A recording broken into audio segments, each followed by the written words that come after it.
Okay, अपन क्या पढ़ने वाले हैं अभी? Medical ethics and the law पढ़ने वाले हैं, ठीक है। सबसे पहले क्या होता है मेडिकल एथिक्स, क्या होता है? तो जो हमने पहले पढ़ा था moral principal which guide the member of the medical profession, कि अपने कैसे डील करते हैं पेशेंट के साथ, इसको मेडिकल एथिक्स बोलते हैं। मेडिकल एटिक्वेट होता है कन्वेंशनल लॉ ऑफ द कॉर्टसी, है ना, observe between the member of the medical profession. Okay, फिर जो एथिक्स होता है वो ग्रीक वर्ड से आया हुआ है ना, एथिकोस, जिसका मतलब क्या होता है? Rule of the conduct that govern the natural deposition in the human being. Okay, ethics क्या होता है? It is a self impose code of the conduct assume voluntary by the medical profession, है ना। फिर क्या है? Code of the ethics written the moral guideline, इसमें moral guidelines हमारा मेंशन रहता है। और एक चीज़ कोड में, कोड ऑफ एथिक्स या और लॉ में ये डिफरेंट है कि अगर लॉ में हम कुछ गड़बड़ करेंगे तो वो पनिशेबल हो सकता है, बट कोड ऑफ एथिक्स में पनिशेबल नहीं होता है ना। तो यहाँ पे लिखा है कि अगर कोड ऑफ एथिक्स को हम वॉलेट करते हैं तो उसको पनिशेबल बाय लॉ नहीं होगा, है ना, उसको पनिश नहीं करेंगे, जैसे कि अपन इनफेमस कंडक्ट के केस में पनिश कर सकते हैं, है ना। ओके, तो क्या लिखा है? Ethic reflect the code character and the attitude of A doctor. तो उसको बताता है कि डॉक्टर का एटीट्यूड, कैरेक्टर, है ना, और कंडक्ट को रिफ्लेक्ट करता है। जबकि नेग्लिजेंस क्या होता है? Negligence it is related to the competence, knowledge and the skill. Okay, तो वो बताता है नेग्लिजेंस की डॉक्टर के में कितना नॉलेज है, स्किल है, वो चीज़ को बताता है। Okay, ethical violation is professional misconduct and the state medical council उसमें एक्शन ले सकता है। ओके, फिर कोई भी डॉक्टर बनते हैं तो सबसे पहले क्या होता है? हिपोक्रेटिक ओथ लेते हैं। ये MCQ के लिए इंपॉर्टेंट है। क्या लिखा है? At the time of the registration of the medical graduate has to sign a declaration which is the modern version of the Hippocratic Oath. It is called a Declaration of Geneva. Declaration of Geneva किससे related है? तो answer है Hippocratic oath से। Okay, फिर यहाँ पे इसके कुछ स्टेटमेंट है। फर्स्ट क्वेश्चन क्या है हमारा? What is Indian medical council and its function. सबसे पहले क्या होता है? इंडियन मेडिकल काउंसिल क्या करता है? हर स्टेट से एक मेंबर सेलेक्ट करता है ना, जो कि सेंट्रल गवर्नमेंट सेलेक्ट करेगा from and in constitute with the state government. Okay, one member सारे यूनिवर्सिटी से एक एक मेंबर सेलेक्ट करते हैं। ओके, फिर नेक्स्ट क्या करेंगे? वो जो सेलेक्टेड मेंबर है वो क्या होना चाहिए? रजिस्टर्ड मेडिकल प्रैक्टिशनर होना चाहिए। फर्दर क्या करेंगे? 7 member enrol in any SMC, ठीक है। तो टोटल 7 मेंबर एनरोल करेंगे और 8 मेंबर जो होगा वो सेंट्रल गवर्नमेंट अपने से नॉमिनेट करेगा।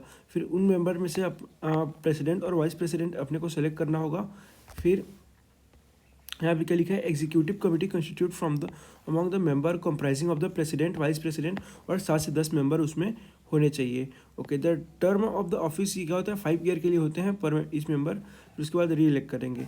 फिर क्या है? इनका फंक्शन क्या होता है? Maintenance of the medical register. कोई भी अगर प्रैक्टिशनर अगर कम्प्लीटली उनको डिग्री मिल जाता है तो उनका नाम, एड्रेस, क्वालिफिकेशन, सब चीज़ को जो रजिस्टर होता है उसमें मेंटेन करना होता है, इनका फंक्शन होता है। Second thing is medical education को, मेडिकल एजुकेशन का स्टैंडर्ड को मेंटेन करना होता है, UG के लिए हो चाहे PG के लिए हो, है ना। तो क्या लिखा है? Indian medical council maintain a uniform standard of the medical education through out the country.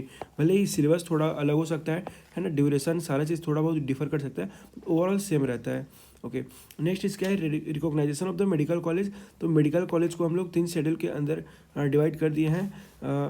यहाँ पे देखेंगे फर्स्ट शेड्यूल में क्या होता है? Medical degree offer by the different university in India recognise by the council, है ना। तो ऐसा यूनिवर्सिटी जो कि काउंसिल के थ्रू रिकॉग्नाइज होना चाहिए और इंडिया का होना चाहिए, तो उसको फर्स्ट शेड्यूल में इंक्लूड करेंगे।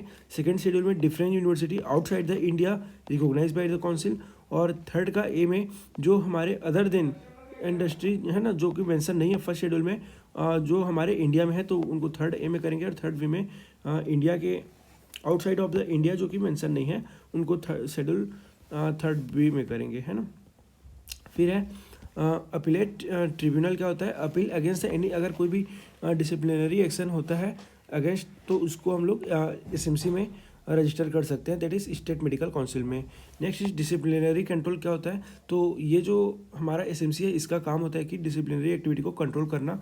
The council prescribe the minimum standard of the professional conduct, ethics and etiquettes among the member, उसको मेंटेन करके रखना। इनकेस अगर कुछ गड़बड़ होता है तो उसमें वार्निंग नोटिस भी इशू कर सकता है ना।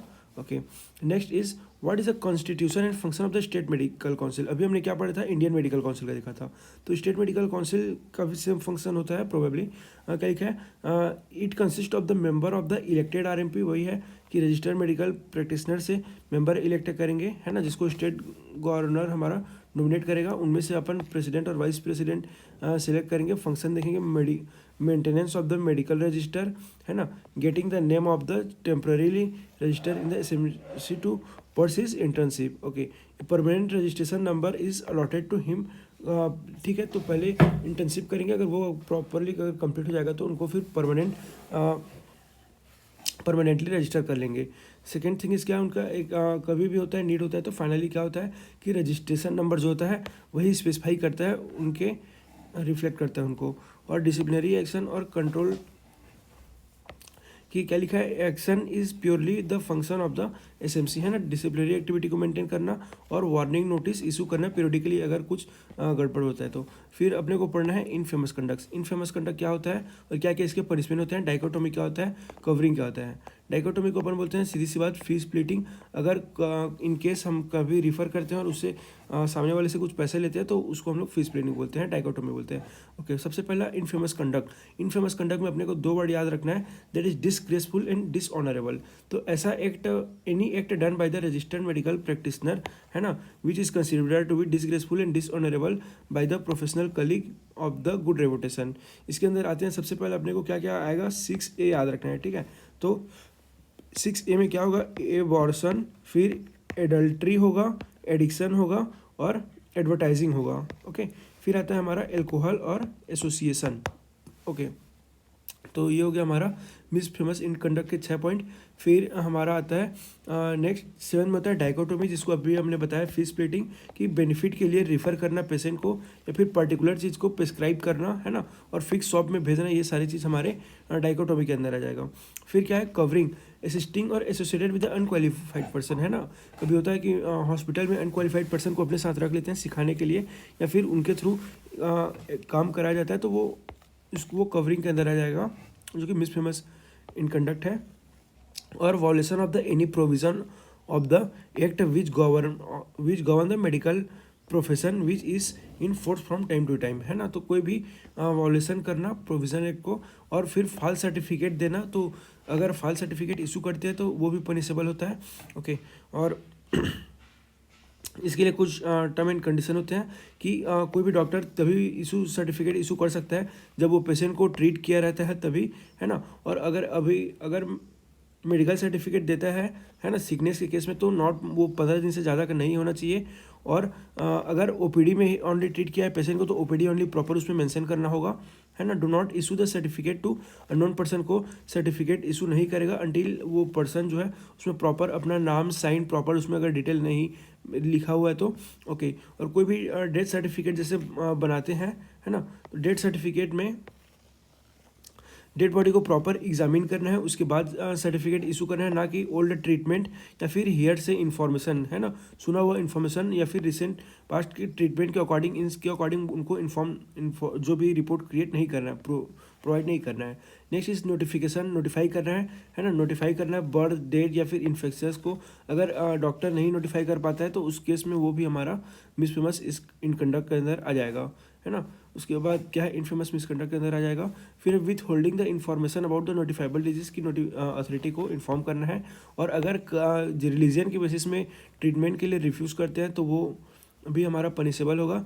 Next is disclosure of the professional secrecy, मतलब कि कोई भी पर्सन का प्राइवेसी को अगर डिस्क्लोज नहीं कर सकते, नहीं बता सकते, अगर वो डिस्क्लोज करते हैं किसी भी पर्सन के प्राइवेसी को, तो वो भी हमारा डिस्क्लोजर ऑफ द प्रोफेशनल सेग्रीगेसी के अंदर आ जाएगा, है ना। और ओके, नेक्स्ट देखते हैं वो डिटेल में कि प्रोफेशनल सेग्रेसी क्या होता है और प्रिविलेज कम्युनिकेशन क्या होता है। ओके, तो जैसे कि हमने देखा कि कोई भी डॉक्टर है, अगर ट्रीटमेंट के टाइम पे अगर उनको कुछ चीज़ पता चलता है जो कि जो भी पर्सन है, पेशेंट है, हाइड करके रखा है, तो उस चीज़ को डिस्क्लोज नहीं करना होता है ना। क्या लिखा है, the doctor in the course of treatment of his patient will come to know the certain information about the patient, कुछ इन्फॉर्मेशन उनको पता चलता है डॉक्टर को। The doctor is oblige to keep all the information provided by patient about his condition, है ना। तो उस इन्फॉर्मेशन को जो भी पेशेंट ने दिया है डॉक्टर को, in any information he come to know concerning the patient as a secret, उस इन्फॉर्मेशन क्या रखना है, सीक्रेट रखना है। He should not divulge the information को नहीं बताना है about the patient to the any one without the concern of patient, बिना पेशेंट के परमिशन से। हाँ, जब अगर पेशेंट खुद बोलता है, जैसे कि अगर पेशेंट को इंश्योरेंस क्लेम करना है ना, या फिर ड्राइवरी लाइसेंस, तो इस केस में वो बता सकते हैं, इन्फॉर्मेशन को डिस्क्लोज क्या कर सकते हैं पेशेंट के कंसर्न के बाद। ओके, और ऑल्सो क्या लिखा है, it became the duty of a physician to reveal all the finding of examination in certain circumstances. जैसे कि कुछ होता है, अगर कोई देखते हैं अभी डिटेल से, कि कुछ स्पेसिफिक कंडीशन पे डॉक्टर को उस चीज़ को बताना होता है। क्या लिखा है, breach in the professional secrecy. अगर प्रोफेशनल सेक्रेसी को ब्रीच कर देता है डॉक्टर, अगर उसके बाद भी रिवेल कर देता है, तो उसको हम लोग इनफेमस कंडक्ट के अंदर डाल देंगे। नेक्स्ट थिंग क्या है हमारा, प्रिविलेज कम्युनिकेशन देखेंगे। क्या होता है, it is statement made by the bonafide upon the subject matter by a doctor to concern authority due to his duty to protect interest of the committee, है ना। तो ये इंपॉर्टेंट क्वेश्चन है, privilege communication का definition, कि कोई भी statement doctor के थ्रू देना जो कि उनका ड्यूटी होता है। एग्जाम्पल के लिए सिंपल सा समझते हैं, कोई इंसान को अगर टीचर को टीबी है ना, टीचर को ट्यूबरक्लोसिस है, तो उस केस में क्या करेगा, वो डॉक्टर का ड्यूटी है कि अगर वो डायग्नोसिस पॉजिटिव कर लिया है, तो जो भी स्टूडेंट उनके साथ पढ़ते हैं उनके पेरेंट्स को इन्फॉर्म करने का वो डॉक्टर का ड्यूटी है, तो है ना। इसको हम लोग बोलेंगे प्रिविलेज कम्युनिकेशन, की नेसेसरी टाइम पे उनको इन्फॉर्म करना होता है। ओके, फिर नेक्स्ट क्या है हमारा, to be privilege the communication must be made only to a person having interest, है ना। सिर्फ उन्हीं को बताएंगे जो पर्सन ऑफ इंटरेस्ट को ही बताएंगे, और in reference of which he has duty. Okay, next क्या लिखा है, the doctor should first pursuit the patient to obtain his concern before notifying the proper authority. The doctrine of the privilege communication fail if information is reveal more than one person, है ना। तो अगर more than one person को inform करता है, तो फिर वो प्रिविलेज कम्युनिकेशन फेल हो जाएगा वहाँ पे। जैसा कि एग्जांपल वही दिया है, इन्फेक्शियस डिजीज में अगर कोई कॉमन ईटिंग प्लेस है, वहाँ के जो भी कुक है ना, कुक अगर वर्किंग पर्सन जो है वो अगर इन्फेक्शियस डिजीज़ है उनको, लाइक होटल में, तो उस केस में इन्फॉर्म डॉक्टर को है वो एम्प्लॉयर को इन्फॉर्म करना होता है। सेकेंड एग्जांपल है, अगर किसी टीचर को ट्यूबरक्लोसिस है, इन्फेक्शियस डिजीज़ है ना, तो उनको क्या करना है, डॉक्टर को इन्फॉर्म करना है, किनको, पेरेंट्स ऑफ द चिल्ड्रन को, है ना, बच्चे के पेरेंट्स को इन्फॉर्म करना होता है। नेक्स्ट इज, अगर वेनरल डिजीज़ है ना, और अगर कोई कपल शादी कर मतलब डिसाइड करेंगे कि शादी कब करने वाला है, तो उस केस में उसको पोस्टपोन करना है, इस केस में भी इन्फॉर्म करना होता है। ओके, अंटिल कब तक, कि जब तक वो कि नॉन इन्फेक्शियस नहीं हो जाते। Next is servant and employ, है ना, कोई भी अगर बस ड्राइवर है, उनको अगर एपिलेप्सी या हाई बीपी का प्रॉब्लम है, तो वो कभी भी अनकॉन्शियस हो सकता है, तो या फिर ड्रग एडिक्टेड है या कलर ब्लाइंडनेस है, तो इन केस में भी उनको इन्फॉर्म करना होता है। ये क्या हो गया हमारा, प्रोफेशनल सेक्रेसी हो गया और प्रिविलेज कम्युनिकेशन हो गया। फिर होता है, what is the procedure of the initiation of charge of the infamous conduct. क्या क्या उसके लिए पनिशमेंट या फिर चार्ज डिसाइडेड है वो देखते हैं, है ना। तो क्या लिखा है, infamous, it is a ethical violation, hence no legal action can be taken against the doctor for such conduct. कोई भी डॉक्टर के लिए वो इथिकल वायोलेशन है, बट उसके लिए हम लोग डॉक्टर के लिए अगेंस्ट एक्शन नहीं ले सकते जब तक कि वो फाइनली वो प्रूव नहीं हो जाता है, कंफर्म नहीं हो जाता है ना। ओके, ओनली द, अच्छा, इस चीज़ के लिए क्लेम कौन कर सकता है, सिर्फ जो पेशेंट हैं, पेशेंट के लीगल रिलेटिव्स हैं, वही इसके लिए डॉक्टर के अगेंस्ट एक्शन लेने के लिए इनिशिएट कर सकते हैं। और नेक्स्ट थिंग इज, क्या लिखा है, कि the SMC send the intimation to concern the doctor asking for the explanation regarding the alleged complaint.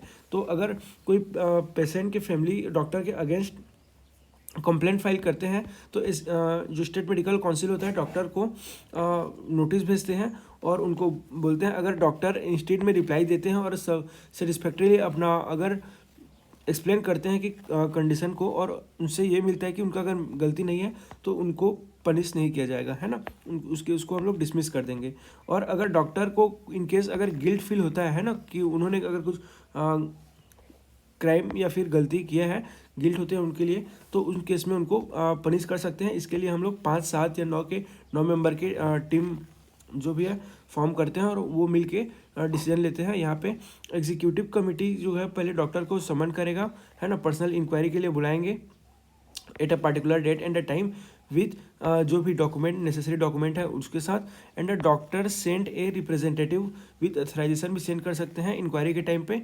Okay, the complaint is first read and the doctor give charge to defend himself, है ना। तो पहले complaint जो भी उसको पढ़ेंगे और देखेंगे कि डॉक्टर को चांस देंगे कि वो खुद को डिफेंड कर सके, है ना। अगर उसके बाद भी वो गिल्ट फाउंड होता है तो उस केस में, है ना, गिल्ट होता है या तो इनोसेंट, दो ऑप्शन है, होगा गिल्ट होगा या तो इनोसेंट होगा।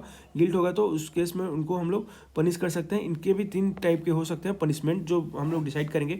या तो वो वार्निंग होगा, सिर्फ हम उनको अगर कोई छोटा गलती है तो उस केस में हम लोग वार्न कर देंगे और अगर ये बोलेंगे कि नेक्स्ट टाइम में अगर होता है तो उससे सीवियर उनको पनिशमेंट मिलेगा करके, तो वहाँ पे वार्न करके छोड़ सकते हैं।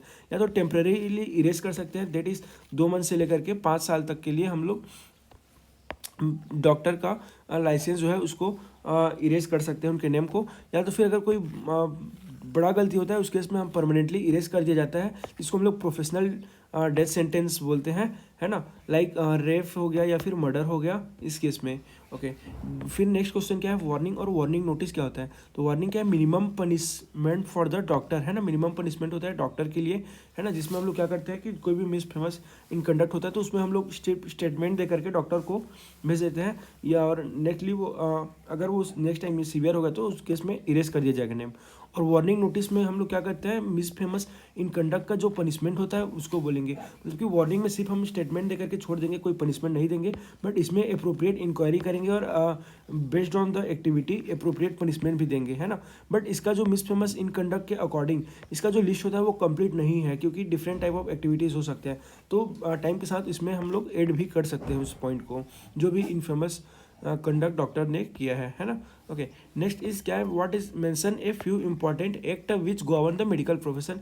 यहाँ पे कुछ एक्ट के बारे में देखेंगे जो कि डॉक्टर के पनिशमेंट ये सबको प्रेस्क्राइब करता है। That is regulated by Indian certain council like Indian medical council 1956, ये आप देख लीजिएगा। फिर नेक्स्ट क्या है, what is the status of the using red cross, है ना, red cross emblem by the doctor. तो ऐसे अलाउ तो नहीं होता कि वो लोग बिना परमिशन के, गवर्नमेंट के परमिशन के अंदर यूज़ कर लें, है ना। तो क्या लिखा है, section 12 of the Geneva convention act prohibit the use of the red cross, है ना, रेड क्रॉस को प्रोवाइड किया है यूज़ करने के लिए अंटिल वहाँ पे गवर्नमेंट ऑफ इंडिया का परमिशन ना हो तो। और सेक्शन 13 के अंदर इसमें पेनल्टी लग सकता है 500 तक का अगर चार्ज बिना परमिशन के यूज़ करने का।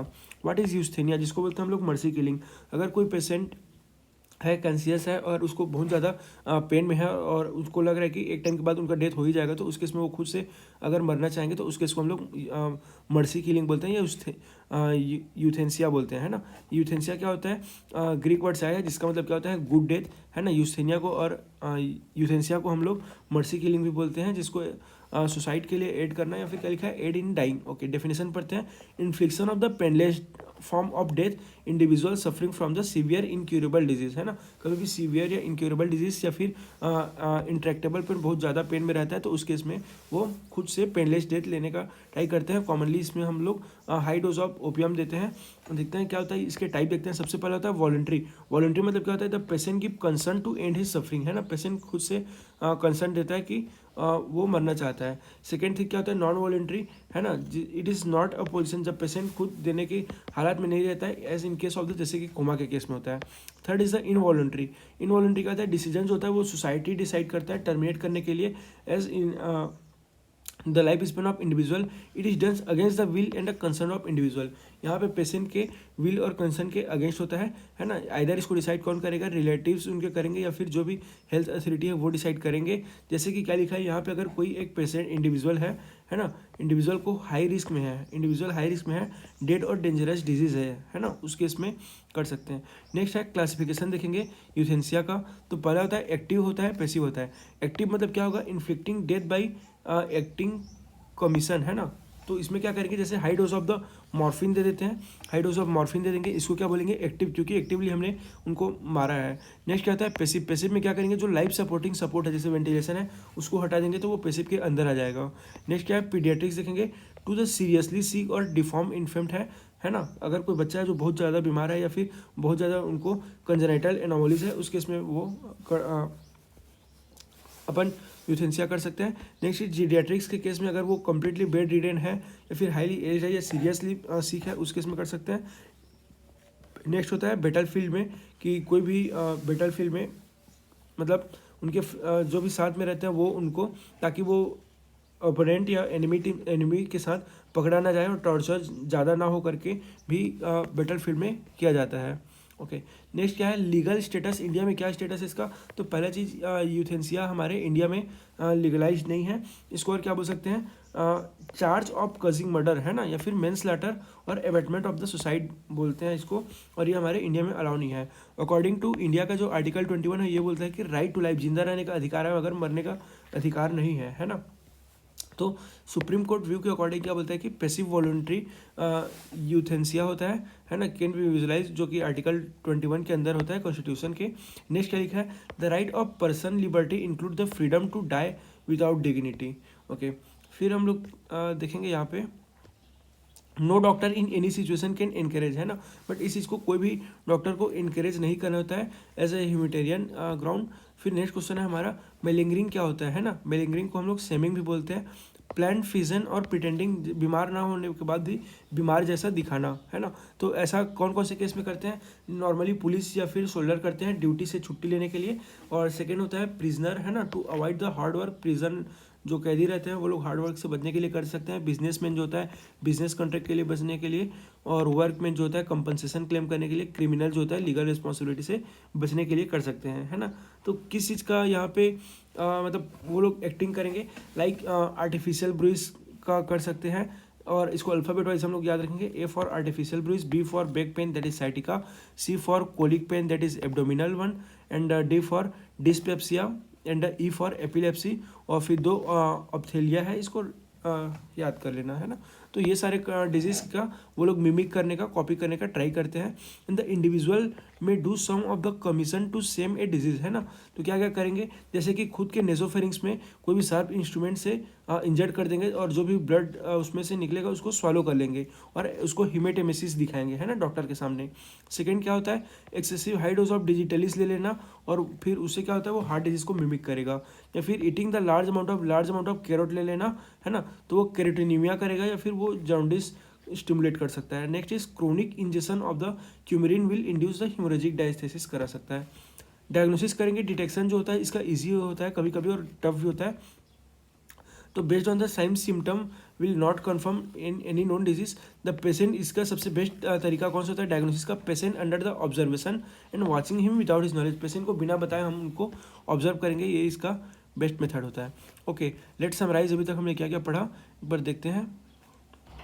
सबसे पहले क्या पढ़ा हमने, मेडिकल एथिक्स जो कि मोरल प्रिंसिपल का रूल का सेट होता है। मेडिकल एटिक्वेट्स मतलब कि conventional law of courtesy observe between the medical member. एथिकोस मतलब होता है rule of conduct. Ethics it is a self imposed and written the moral guidelines. It is different from the law, क्योंकि law के अगर गलती करोगे तो उसके लिए पनिशेबल होगा, बट कोड ऑफ एथिक्स के लिए नहीं होगा। एथिक्स रिफ्लेक्ट करता है कंडक्ट, कैरेक्टर और एटीट्यूड ऑफ डॉक्टर को। नेक्स्ट इज एथिक्स को, एथिक वायलेशन जो होता है प्रोफेशनल मिसकंडक्ट के केस में पनिशेबल होता है, जिसको हिपोक्रेटिक ओथ के अंडर होता है, जो कि डिक्लेरेशन ऑफ जेनेवा 1948 के अंदर आता है। फिर है हमारा जो हमारा कॉन्स्टिट्यूशन है, इंडियन मेडिकल काउंसिल हर स्टेट से एक एक मेंबर सेलेक्ट करेगा। फर्दर इस यूनिवर्सिटी से एक मेंबर सेलेक्टेड करेंगे जो कि रेगुलर रजिस्टर्ड मेडिकल प्रैक्टिशनर होने चाहिए। और फाइनली 7 मेंबर सेलेक्ट करेंगे, उनमें से कुछ को प्रेसिडेंट और वाइस प्रेसिडेंट डिक्लेयर करेंगे। इनके कुछ फंक्शन है like maintenance of medical register, कोई भी डॉक्टर बनता है तो उसके नाम को मेंशन करना। मेडिकल एजुकेशन लाइक जो भी कॉलेजेस है उनका क्लासिफिकेशन करना, है ना। फिर है recognition of the medical degree, उनके डिग्री को रिकॉग्नाइज करना। और डिसिप्लिनरी एक्टिविटी को कंट्रोल करना। सेम फंक्शंस होते हैं हमारे स्टेट मेडिकल काउंसिल के। और फिर उसके बाद है इनफेमस कंडक्ट के अंदर आते हैं हमारे 6A, abortion, adultery, alcoholism, addiction, advertisement and association. Next इस और क्या हो सकते हैं, ए के बाद आएगा हमारा कवरिंग और डाइकोटोमी। और next is violation of the any provisional और फॉल्स सर्टिफिकेट प्रोवाइड करना, है ना। और with in like more than 15 दिन से ज़्यादा का सर्टिफिकेट बनाना, हेयर्स इन्फॉर्मेशन के according death certificate banana and all. Next is the notification, notify करना है डॉक्टर को अगर कोई डिजीज़ होता है या एपिडेमिक एंडेमिक जो भी होता है उस केस में ट्रीटमेंट के लिए रिफ्यूज़ल करना या फिर डिस्क्लोज कर देना प्रोफेशनल सेक्रेसी को। प्रोफेशनल सेक्रेसी क्या होता है, कोई भी सिगरेट पेशेंट का होता है पर्सनल इन्फॉर्मेशन को रिवेल कर देना, इस प्रोफेशनल सेक्रेसी के अंदर इंक्लूड होगा, है ना। बट कर सकते हैं कब ये अलाउ होता है, इन केस जब पेशेंट खुद बोलता है, लाइक जब उनको इंश्योरेंस क्लेम करना होता है या ड्राइविंग लाइसेंस बनाना होता है, इन सब केस में, है ना। इनके इसमें अगर कोई ब्रीच करते हैं तो वो मिस फेमस इन कंडक्ट किया जाएगा। फिर होता है प्रिविलेज कम्युनिकेशन, जिसमें डॉक्टर का ड्यूटी होता है कि protect the interest of the committee, है ना, कि अगर नीड होता है कमिटी का उन केस में उनको रिवेल करना होता है। लाइक अगर बहुत ज़्यादा सीरियस डिजीज़ होता है तो पहला होता है infectious disease like common TB हो गया है ना, कुक को प्रॉब्लम है डिजीज़ है या टीचर को है या फिर डॉक्टर्स सॉरी जैसे वेनरल डिजीज़ है ना, एपिलेप्सी है ड्राइवर को, इन सब केस में। नेक्स्ट इज इसका प्रोसीजर क्या हो जाएगा, इनिशिएशन चार्ज का। तो इनफेमस कंडक्ट होगा तो सबसे पहले जो भी स्टेट मेडिकल काउंसिल है वो डॉक्टर को समन करेगा, पर्टिकुलर डेट टाइम में आएगा, फिर डॉक्टर को पहले चांस देंगे कि वो अपना खुद को डिफेंड कर ले। अगर वो गिल्ट फाउंड होते हैं तो उस केस में उनको पनिशमेंट कर सकते हैं। उसके लिए 3 ऑप्शन होता है, या तो वार्निंग देंगे, वार्निंग में सिर्फ वार्न दे करके बोल देते हैं कि अगर नेक्स्ट टाइम में अगर ऐसा सेम रिपीट होता है तो उसको सीवियर पनिशमेंट मिल सकता है। सेकेंड होता है, पहला हो गया वार्निंग, सेकेंड होता है टेम्प्रेरी इरेजर कि कुछ टाइम के लिए उनका नाम इरेज करते हैं, और थर्ड है परमानेंट इरेजर लाइक जिसमें कि जिसको प्रोफेशनल डेथ सेंटेंस भी बोलते हैं मर्डर रेप के केस में। नेक्स्ट इज द वार्निंग या फिर वार्निंग नोटिस देखते हैं। वार्निंग का होता है सिर्फ उनमें हम बोलेंगे कि पेशेंट को कि वार्न करेंगे, और वार्निंग नोटिस में प्रोफेशनल मिसकंडक्ट के अकॉर्डिंग अप्रोप्रिएट पनिशमेंट भी देंगे। नेक्स्ट होता है वर्ड में क्या है, मेडिकल प्रोफेशन है ना, तो मेंशन फ्यू इंपॉर्टेंट एक्ट, कुछ एक्ट के यहाँ पे फिर नाम है। फिर है लास्ट में रेड क्रॉस एम्बलम क्या होता है, जिसका कि डॉक्टर को normally without government of India के परमिशन के बिना यूज़ करना अलाउ नहीं है। इन केस अगर होता है तो पेनल्टी 500 का लग सकता है। और यूस्थेनिया का होता है मर्सी किलिंग होता है, गुड डेट जिसको बोलते हैं है ना। इसमें टाइप होता है, पहला देखेंगे वॉलंट्री होता है, तो वॉलंट्री, नॉन वॉलंट्री या फिर इनवॉलंट्री। वॉलंट्री में पेशेंट खुद परमिशन देगा, नॉन वॉलंट्री में अगर पेशेंट कोमा के केस में है इन केस में होना, और इनवॉलंट्री में पेशेंट के विल के अगेंस्ट होता है, जिसको उनके रिलेटिव या फिर सोसाइटी डिसाइड करता है, अगर वो कोई सोसाइटी के लिए बहुत ज़्यादा डेंजरस होता है। फिर क्लासिफिकेशन में पहला देखेंगे एक्टिव, जिसमें हम लोग एक्टिवली पेशेंट को कुछ ड्रग्स दे करके like high dose of the morphine देते हैं, और पैसिव में क्या करते हैं, जो लाइफ सपोर्टिंग सपोर्ट रहता है उसको रिमूव कर देते हैं। पीडियाट्रिक्स में अगर बच्चे को कंजेनाइटल एनामोलिस है, या फिर जीडियाट्रिक्स केस में बेड रिडन है, या बेटल फील्ड में अगर लगता है कि सामने वाला पकड़ा जाएगा और टॉर्चर हो जाएगा, उस केस में कर सकते हैं। इंडिया में ये चीज़ अलाउ नहीं है ना। इंडिया में आर्टिकल 21 बोलता है कि right to life but not right to die, है ना, जीने का अधिकार है बट मरने का नहीं है। नेक्स्ट इज पर्सनल लिबर्टी जो होता है वो फ्रीडम को बताता है। एंड लास्ट इज मेलिंगरिंग, जिसको हम लोग सेमिंग भी बोलते हैं। तो मेलिंगरिंग मीन्स फिजेंट प्रिटेंडिंग है ना, डिजीज़ के जैसा दिखाने से। शोल्डर प्रिजनर बिजनेसमैन दिखाते हैं कौन कौन से disease like artificial bruise, sciatica that is back pain and colic abdominal pain, dyspepsia और एपिलेप्सी के जैसे, है ना। जैसे खुद के नेजोफेरिंग्स को इंजर्ड कर देना, हिमेटेमेसिस दिखाना, हाई डोज में डिजिटलीज लेकर के हार्ट डिजीज दिखाना एंड ऑल। इसका डायग्नोसिस के लिए सबसे बेस्ट मेथड कौन सा है, patient under the observation. Thank you.